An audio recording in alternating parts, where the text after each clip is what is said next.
Hubo una época en la que la humanidad vivía cientos de años, un tiempo donde los gigantes caminaban entre los hombres, los ángeles descendían del cielo y los conocimientos prohibidos se transmitían en secreto. Una era perdida antes de que el mundo fuera borrado por una catástrofe sin precedentes. En aquel tiempo, la Tierra era muy diferente a lo que conocemos hoy. El cielo estaba cubierto por un manto de vapor que protegía a los hombres de la radiación solar, permitiéndoles alcanzar edades impensables en la actualidad. Pero no todo era armonía.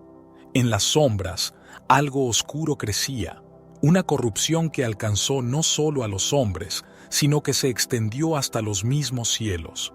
Seres que no debían mezclarse con la humanidad lo hicieron, engendrando descendencia con poderes sobrehumanos y despertando la ira de Dios.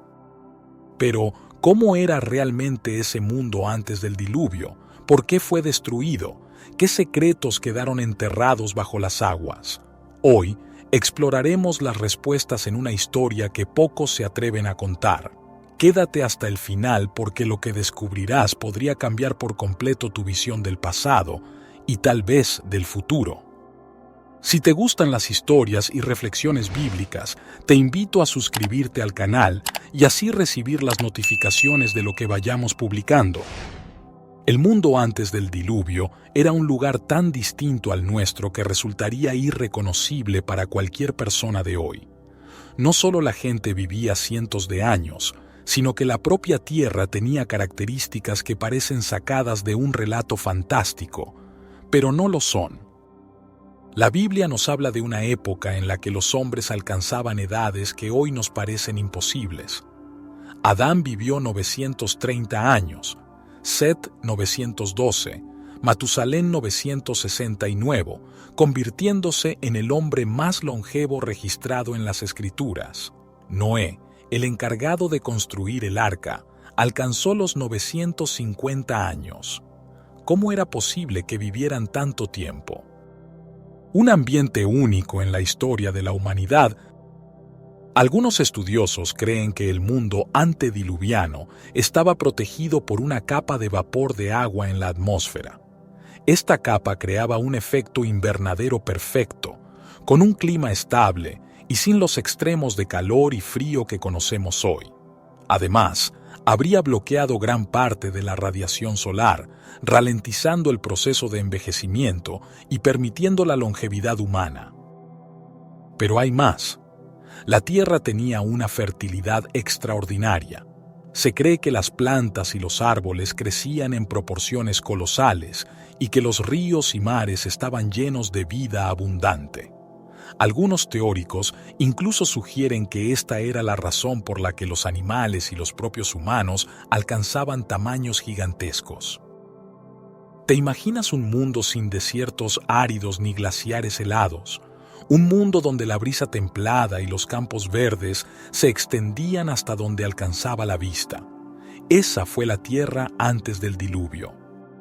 Si los hombres vivían cientos de años, significa que tenían siglos enteros para aprender, experimentar y desarrollar tecnología. ¿Es posible que antes del diluvio existieran civilizaciones más avanzadas de lo que imaginamos?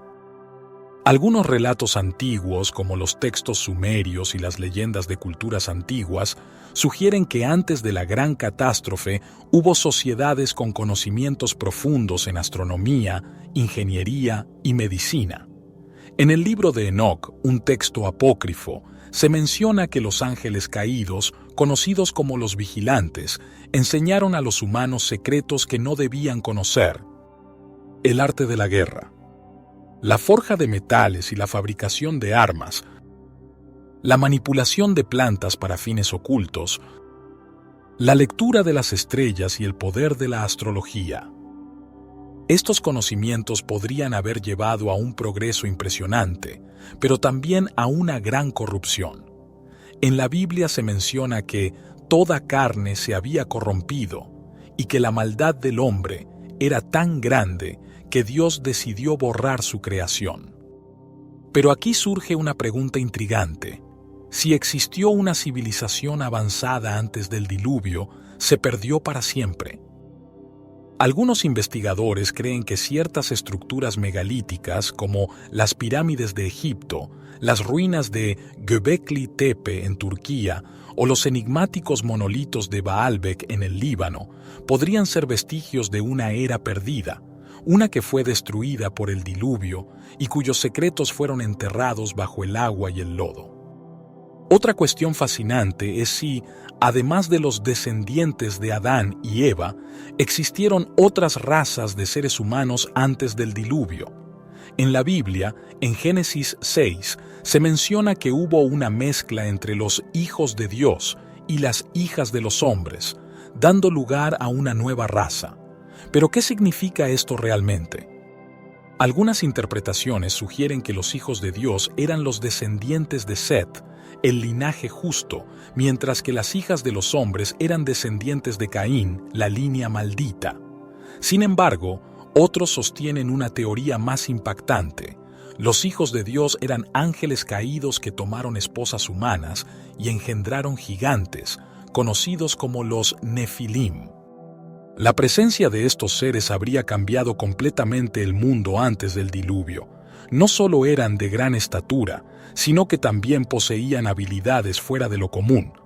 ¿Podría esto explicar los mitos de los titanes en la mitología griega, los dioses gigantes en las leyendas nórdicas o los héroes colosales en las epopeyas de la antigüedad? La Tierra estaba llena de misterio, poder y caos. Un mundo que parecía próspero pero que, en realidad, estaba al borde del colapso. La corrupción se había esparcido por todas partes y Dios observaba con pesar lo que su creación se había convertido. El mundo antes del diluvio no solo estaba lleno de vida y conocimiento, sino también de corrupción. La Biblia es clara al decir que la maldad del hombre era mucha en la tierra y que todo designio de los pensamientos de su corazón era de continuo solamente el mal. Génesis 6, 5. Pero, ¿qué llevó a la humanidad a este estado? ¿Cómo se degeneró tanto un mundo que, en su origen, había sido creado perfecto? El relato bíblico y los textos apócrifos nos revelan un evento crucial que marcó el principio del fin, la llegada de los hijos de Dios a la tierra y su unión con las hijas de los hombres. ¿Quiénes eran los hijos de Dios y las hijas de los hombres? Esta es una de las cuestiones más debatidas en la historia del cristianismo. Hay dos interpretaciones principales. La interpretación tradicional sostiene que los hijos de Dios eran los descendientes de Set, la línea justa, y las hijas de los hombres eran las mujeres de la descendencia de Caín, el linaje maldito. Al mezclarse, el pueblo santo fue corrompido. La interpretación apócrifa y más impactante sugiere que los hijos de Dios eran en realidad ángeles caídos, entidades espirituales que descendieron a la tierra y tomaron mujeres humanas, engendrando una raza híbrida. Esta es la versión que aparece en el libro de Enoc, un antiguo texto que profundiza en este episodio de la humanidad. Según el libro de Enoc, un grupo de ángeles llamados vigilantes fueron enviados originalmente a la tierra para vigilar a la humanidad. Pero en lugar de cumplir su misión, se dejaron llevar por la codicia y el deseo. Enoc menciona a Semyasa como su líder, quien convenció a sus hermanos para que descendieran y tomaran esposas humanas. Estos ángeles, al mezclarse con las mujeres, engendraron una raza de gigantes conocidos como los Nefilim. Los Nefilim no eran humanos comunes.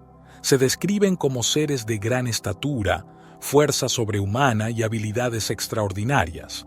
Se dice que fueron ellos quienes enseñaron a la humanidad conocimientos prohibidos, como la fabricación de armas, la astrología, la magia y la manipulación de los elementos. Pero estos seres no solo eran gigantes físicamente, sino también en maldad. Se convirtieron en gobernantes tiranos, en criaturas que oprimían a los hombres y llenaban la tierra de violencia. Algunos creen que los mitos de los titanes en la mitología griega, los Anunnaki sumerios o incluso los relatos de gigantes en las culturas nórdicas podrían estar inspirados en los Nefilim. Si esto es cierto, significaría que la historia del diluvio y de estos seres no es solo un relato bíblico, sino un recuerdo antiguo y universal de un tiempo en que la humanidad convivió con seres sobrenaturales. Los ángeles caídos no solo alteraron la genética humana, sino que también trajeron consigo enseñanzas que no debían ser reveladas. El libro de Enoc menciona que los vigilantes enseñaron a los hombres el arte de la guerra, la hechicería, la alquimia y la adivinación. En otras palabras, corrompieron la tierra al introducir el conocimiento que Dios había mantenido oculto. Como castigo, Dios envió a sus ángeles fieles, liderados por Miguel, Gabriel, Rafael y Uriel, para detener a los vigilantes y encadenarlos en el abismo hasta el día del juicio final. Según Enoc, los Nefilim, al ser híbridos de ángeles y humanos, no tenían un lugar en la creación, y al morir, sus almas quedaron atrapadas en la tierra como espíritus errantes. Aquí surge una de las mayores incógnitas. Si Dios destruyó el mundo con el diluvio para acabar con la corrupción y con los Nefilim, ¿cómo es que después encontramos gigantes en la Biblia? En Números 13, versículo 33, cuando los israelitas exploraron la tierra prometida, dijeron: «Vimos allí gigantes, los hijos de Anac, descendientes de los Nefilim». En el relato de David y Goliat, se menciona que Goliat era un descendiente de los refaítas, una tribu de gigantes. En Deuteronomio 3, versículo 11, se habla del rey Og de Basán, cuyo lecho medía más de 4 metros de largo. ¿Cómo es posible que después del diluvio todavía existieran gigantes? Hay varias teorías. Algunos vigilantes lograron corromper a los humanos después del diluvio, repitiendo el proceso de unión con mujeres mortales. Un remanente de Nefilim logró sobrevivir de alguna forma, escondiéndose en lugares remotos y reapareciendo en la historia posterior. La maldición de la sangre de los Nefilim permaneció en la genética humana, manifestándose en generaciones posteriores. Sea cual sea la verdad, lo que sabemos es que la tierra estaba plagada de seres que no pertenecían a este mundo. La humanidad había sido contaminada y Dios tomó una decisión drástica: borrar todo y empezar de nuevo. El diluvio no fue solo una catástrofe climática, fue un acto de purificación, un juicio contra aquellos que habían corrompido su creación. Pero antes de que la tormenta arrasara con la tierra, Dios eligió a un hombre para preservar la vida y darle a la humanidad una segunda oportunidad. Ese hombre era Noé. El mundo antes del diluvio no solo estaba contaminado físicamente por la presencia de los Nefilim y la sangre corrupta de los vigilantes, sino que también estaba espiritualmente envenenado. La humanidad había alcanzado un punto sin retorno, un estado de maldad y violencia que hacía imposible su redención. Génesis 6, versículo 5 nos da una de las declaraciones más escalofriantes de la Biblia. Vio Jehová que la maldad de los hombres era mucha en la tierra, y que todo designio de los pensamientos del corazón de ellos era de continuo solamente el mal. Este versículo no deja dudas. La corrupción no era ocasional ni limitada a unos pocos. Toda la humanidad se había apartado de Dios. La violencia gobernaba el mundo. La idolatría era generalizada y la perversión estaba en cada rincón de la sociedad. Pero, ¿cómo era esta corrupción en la práctica? El libro de Enoc y otras tradiciones antiguas nos dan más detalles sobre la sociedad antediluviana. No solo había violencia y asesinatos, sino que el pecado había tomado formas aún más perversas. Sacrificios humanos. Se cree que los Nefilim y sus descendientes exigían sangre humana en sacrificios, una práctica que más tarde se vería en culturas como los cananeos, los fenicios y los aztecas. Canibalismo y perversión extrema. Se dice que los gigantes, Al no poder saciar su hambre, comenzaron a devorar carne humana y a corromper aún más la tierra con su brutalidad. Oscuros rituales y brujería. Los hombres aprendieron de los ángeles caídos conocimientos sobre astrología, hechicería y manipulación genética, apartándose cada vez más de la verdad de Dios. Desprecio por la justicia. No existían leyes justas. Los poderosos abusaban de los débiles, la mentira y la traición eran moneda común y la moralidad había sido destrozada por completo. Fue en medio de esta oscuridad donde Dios decidió poner fin a la humanidad tal como existía. El diluvio no fue un simple castigo, sino una limpieza total de un mundo en ruinas. Pero en medio de tanta perversión, hubo un hombre que aún caminaba con Dios. Su nombre era Noé. La Biblia lo describe con 3 características que lo diferenciaban del resto de la humanidad. Era un hombre justo, vivía de acuerdo con la voluntad de Dios, era perfecto en sus generaciones, su linaje no había sido contaminado por la sangre de los Nefilim, caminaba con Dios, mantenía una relación directa con el Creador. Dios vio en Noé la oportunidad de dar a la humanidad una segunda oportunidad. Noé y su familia serían los únicos sobrevivientes de la destrucción que se avecinaba. Pero el plan de Dios requería una gran prueba de fe. Dios le dio instrucciones específicas a Noé para construir el arca, una embarcación colosal que serviría como refugio para él, su familia y los animales que Dios preservaría. El arca medía aproximadamente 135 metros de largo, 22 de ancho y 13 de alto, un tamaño comparable al de un moderno barco de carga. Debía ser construida con madera de gofer y recubierta con brea por dentro y por fuera para resistir el agua. Pero aquí está lo impresionante. Noé tardó alrededor de 120 años en construir el arca. Durante todo ese tiempo fue objeto de burlas, desprecio y rechazo por parte de sus contemporáneos. La gente lo veía como un loco. Ellos nunca habían visto lluvias fuertes. Hasta ese momento, la tierra era regada por un sistema de niebla y humedad natural.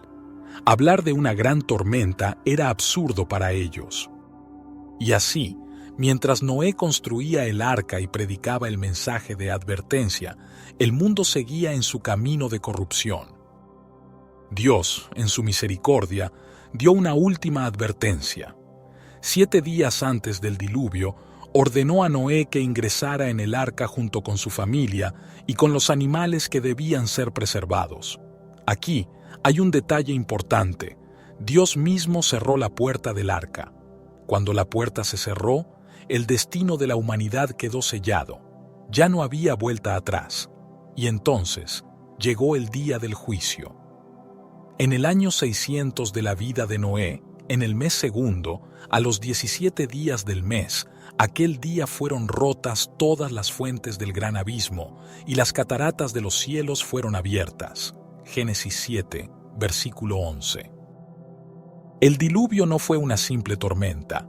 La descripción sugiere que hubo una ruptura masiva en la corteza terrestre, provocando erupciones volcánicas, terremotos y el colapso del sistema climático del mundo antediluviano. Las aguas subieron rápidamente, cubriendo incluso las montañas más altas. No hubo escapatoria. Imagínate la desesperación de la gente, los gritos, el terror, los intentos de subir a terrenos más altos, solo para ver cómo el agua lo devoraba todo. En cuestión de días, toda la vida en la tierra, excepto los que estaban en el arca, desapareció. El juicio de Dios había llegado, y la humanidad fue borrada de la faz de la tierra. Pero la historia no termina aquí. Dentro del arca, un pequeño grupo de personas resistía la tormenta, esperando el momento en que la tierra fuera restaurada y una nueva humanidad comenzara de nuevo. El mundo que había existido durante siglos desapareció en cuestión de días. El diluvio no fue una simple tormenta, sino una destrucción total, un juicio sin precedentes que erradicó toda forma de vida en la tierra, excepto aquellos que habían encontrado refugio en el arca. Pero, ¿cómo ocurrió exactamente este evento? La Biblia nos da una descripción clara. En el año 600 de la vida de Noé, en el mes segundo, a los 17 días del mes, aquel día fueron rotas todas las fuentes del gran abismo, y las cataratas de los cielos fueron abiertas. Génesis 7, versículo 11. Esta frase contiene dos elementos clave que explican la magnitud del desastre. Fueron rotas todas las fuentes del gran abismo. Sugiere que la corteza terrestre se fracturó, liberando enormes cantidades de agua subterránea. Posiblemente hubo terremotos, erupciones volcánicas y movimientos tectónicos masivos. Las cataratas de los cielos fueron abiertas. La capa de vapor que había protegido la tierra hasta ese momento colapsó, desatando lluvias torrenciales ininterrumpidas durante 40 días y 40 noches. En un instante, la seguridad que conocían desapareció. La tierra comenzó a temblar, grandes grietas se abrieron, y de ellas emergió un torrente de agua incontenible. Luego, el cielo se oscureció y una lluvia jamás vista comenzó a caer.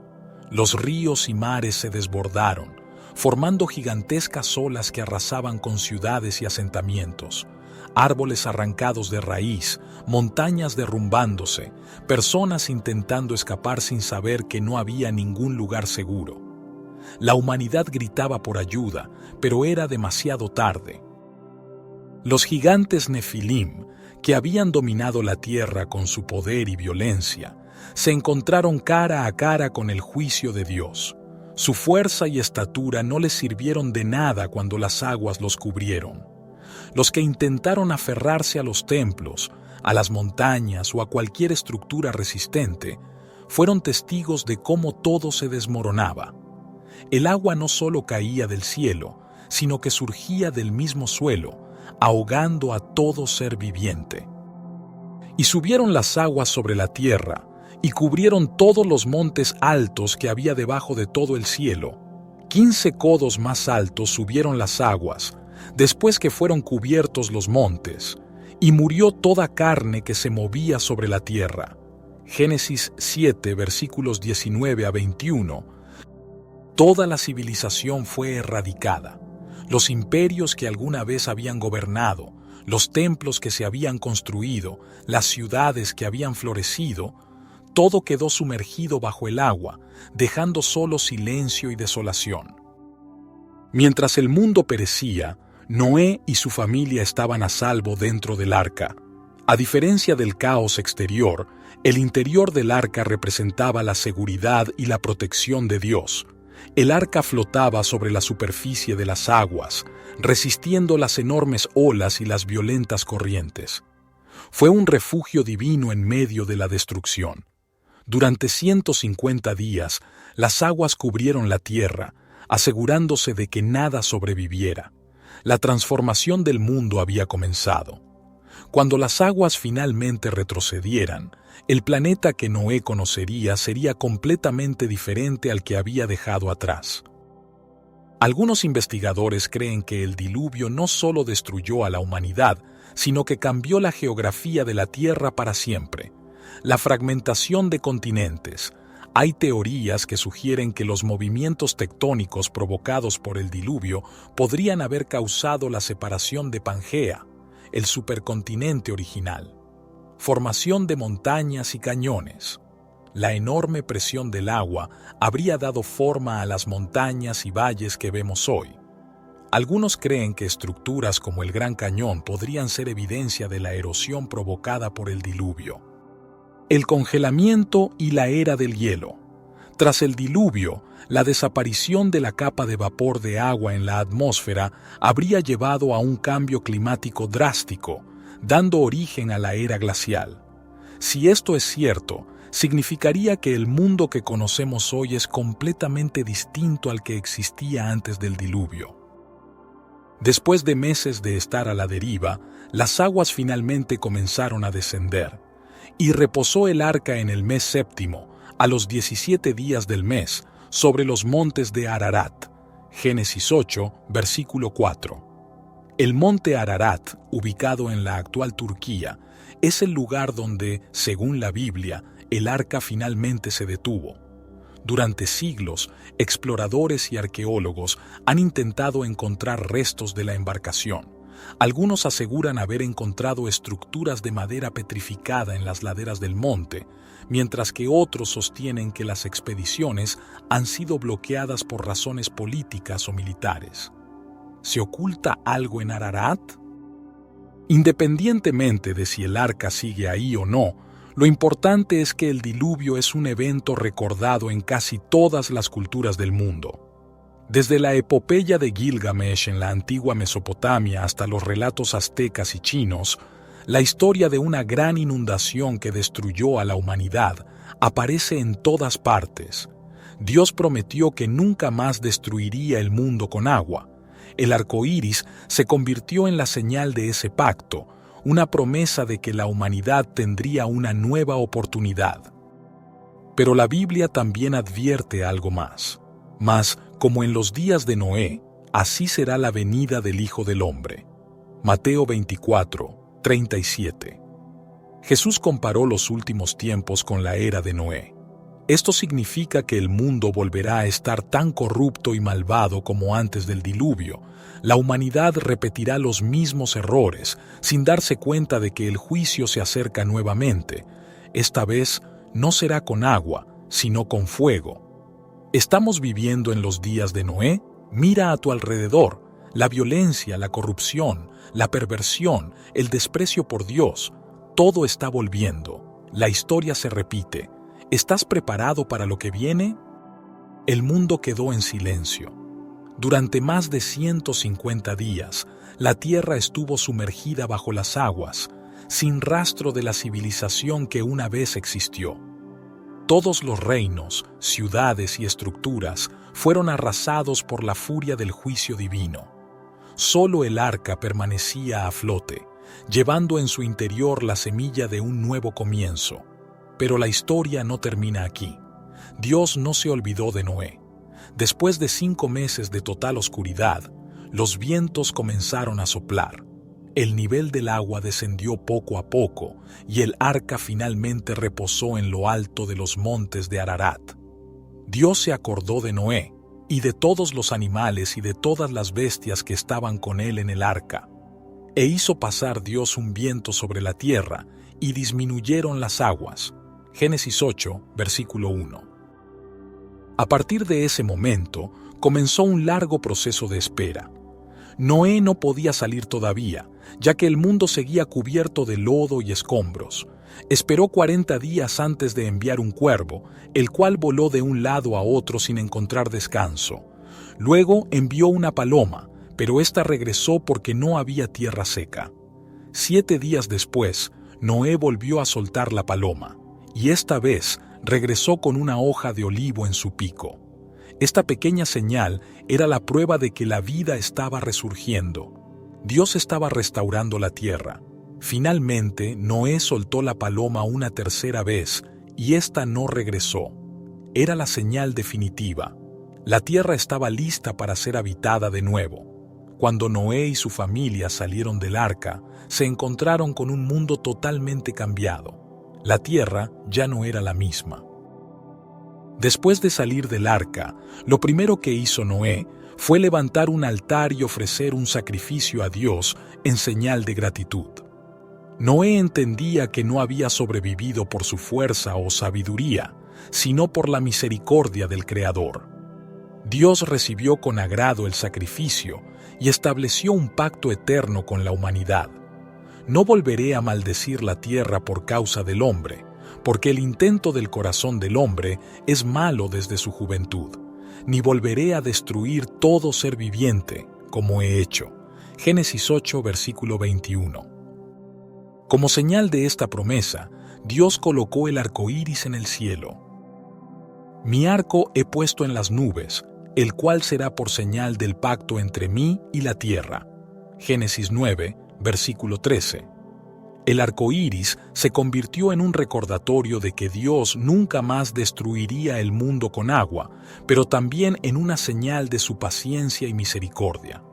Aunque el diluvio destruyó casi todo, algunas evidencias sugieren que no todo fue borrado por completo.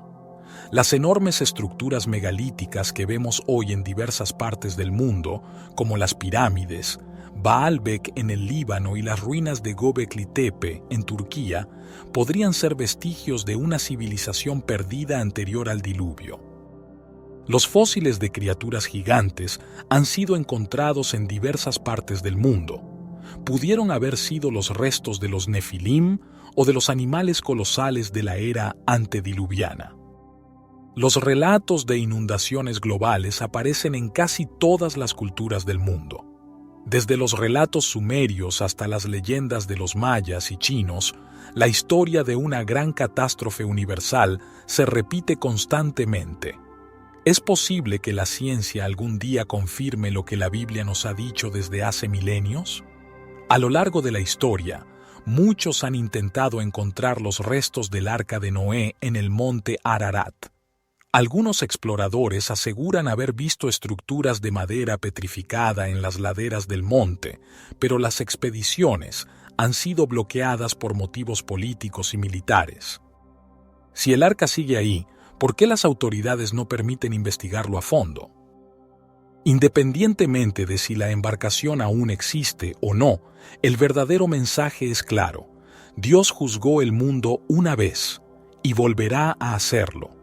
Antes del diluvio, la humanidad se sumió en el pecado, la violencia y el desprecio por Dios. Las advertencias fueron ignoradas y la gente continuó viviendo como si nada fuera a pasar. Jesús mismo advirtió que algo similar ocurrirá en los últimos tiempos. Mas como en los días de Noé, así será la venida del Hijo del Hombre. Porque como en los días antes del diluvio estaban comiendo y bebiendo, casándose y dándose en casamiento, hasta el día en que Noé entró en el arca, y no entendieron hasta que vino el diluvio y se los llevó a todos, así será también la venida del Hijo del Hombre. Mateo 24. Esto nos deja con una pregunta crucial. ¿Estamos repitiendo los mismos errores del pasado?